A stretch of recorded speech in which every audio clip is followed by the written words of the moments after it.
জয় গুরু। বন্দে পুরুষোত্তমম চলার সাথী। কামিনী পরায়ণতায় বংশহানি। তুমি যদি আদর্শ পরায়ণ না হইয়া কামলোলুপ কামিনী পরায়ণ হও, আর ইহা যতই নীচ ভাবাপন্ন হইবে, দেখিতে পাইবে তোমার শিশু কত সত্তর তোমার বংশানুক্রমিকতা হইতে বঞ্চিত হইয়া পাশবিকতায় পর্যবসিত হইতেছে।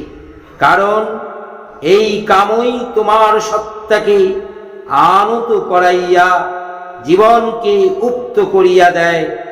যদি সন্তান সন্ততি ও নিজের মঙ্গল চাও, তবে এখনই সাবধান হও। বন্দে পুরুষোত্তমম।